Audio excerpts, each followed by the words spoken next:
Thank you so much. I appreciate it.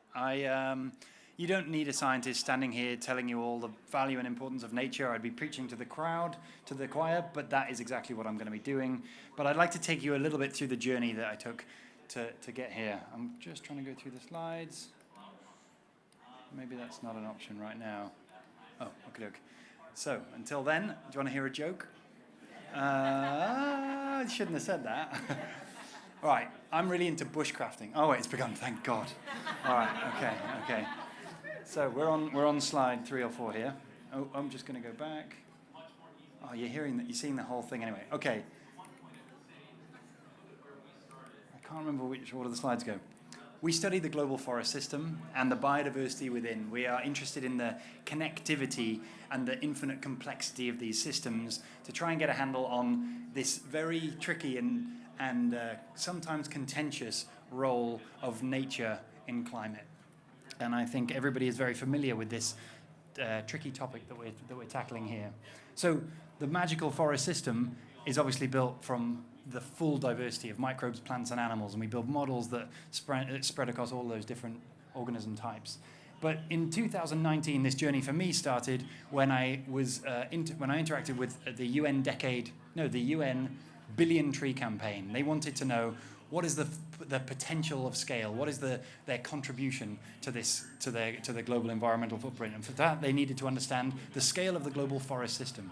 So we started building a huge database of experts across the planet who have been studying the global forest system, and with millions of locations across the globe, we were able to see the variation in patterns in diversity and structure and height and heterogeneity and carbon storage across global forests.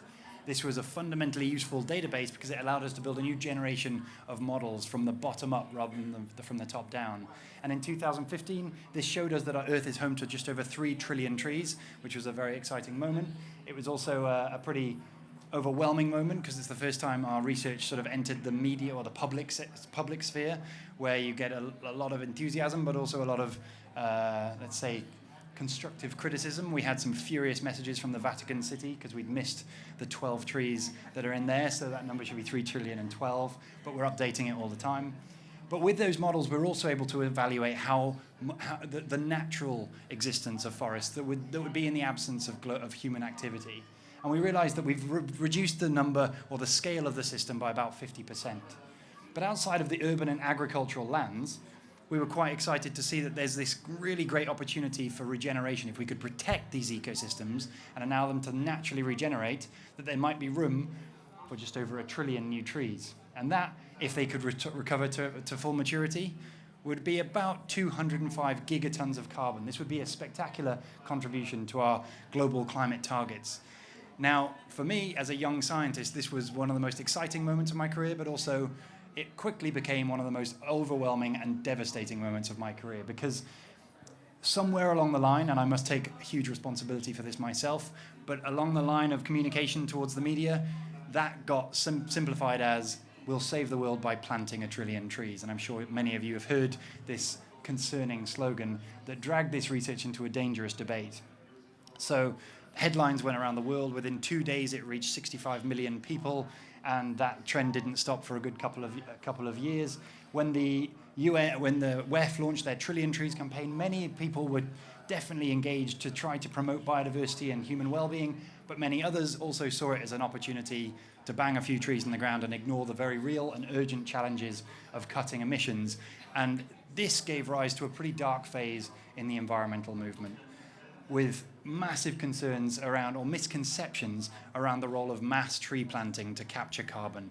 I'm sure I'm preaching to the choir when I say this, but this focus of trees and of only trees and carbon led to an absolute misinterpretation of what nature truly is.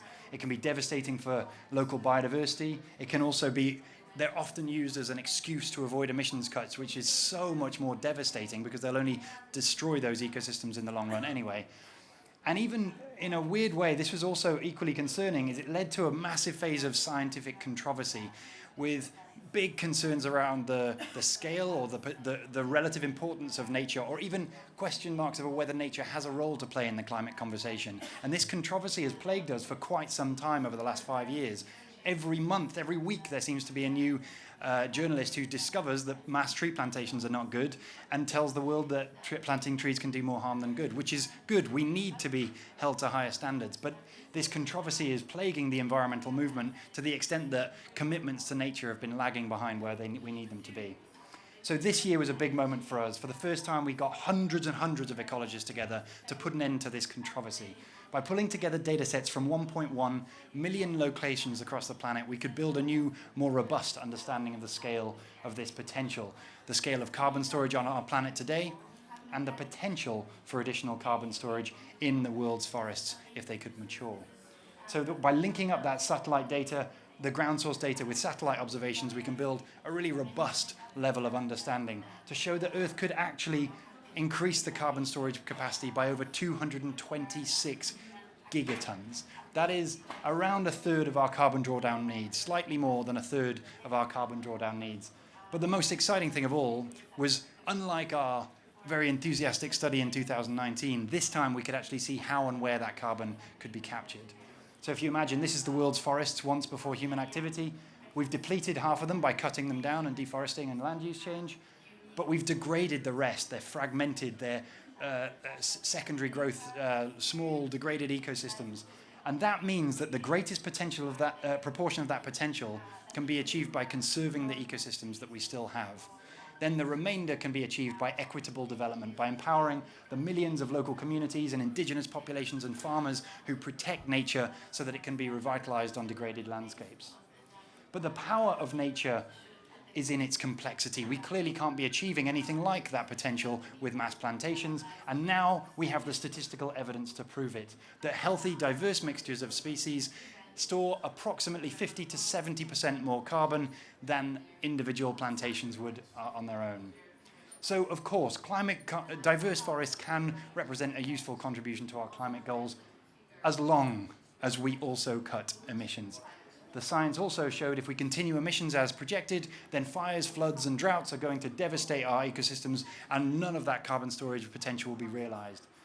And this time, the message came through crystal clear, and I was so happy with the media reaction, but I was even happier with the scientific reaction. We had scientists saying the findings provide clarity and consensus. We had scientists saying that this was a fundamental message about the state of forests, and my favorite, by far my favorite quote was by probably our most intensely harsh critic in 2019, and he summarized our 4 years of collaboration with 200 scientists as reasonable, which I was over the moon with. That's a big win for me as a scientist. That's exactly what we're aiming for.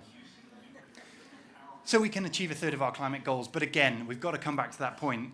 This is just one aspect of the value of nature, one tiny aspect of the value of nature. Nature is so much more. It's our biodiversity. It's equitable development. It's climate adaptation and resilience and livelihoods for billions of people.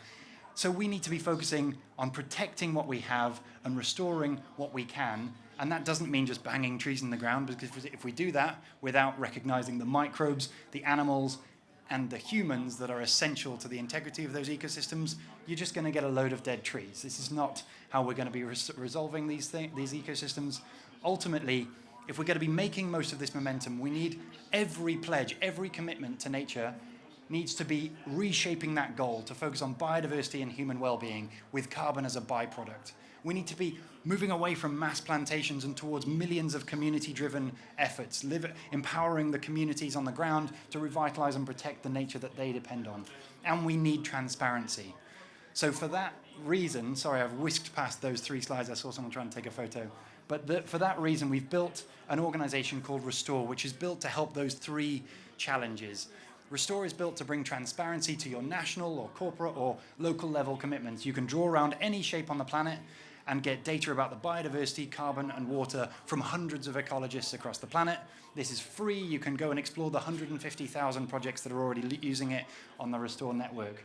And you can see these projects all over the world, but what's exciting is when you zoom in, you can learn their story. Like Desta, this farmer who's planting their coffee trees in amongst the patches within a beautiful intact forest, which means that the forest traps water and nutrients, and as a result, it's the economic preference. So his coffee trees grow better than they do in the surrounding landscape, which is why loads of farmers are allowing forests to recover on their landscape, because it's economically preferable. And when nature is the economic choice, that is when it thrives. Desta now can show off his site to all of his customers so that they can engage in restoration with every coffee they drink. And what's really exciting to us is that we are now seeing large-scale engagement from Ethiopia, Costa Rica, and 5 other countries are now monitoring their national scale biodiversity and climate pledges through nature so that we can all now track and engage in a responsible global restoration movement. I'll leave it there. Thank you very much.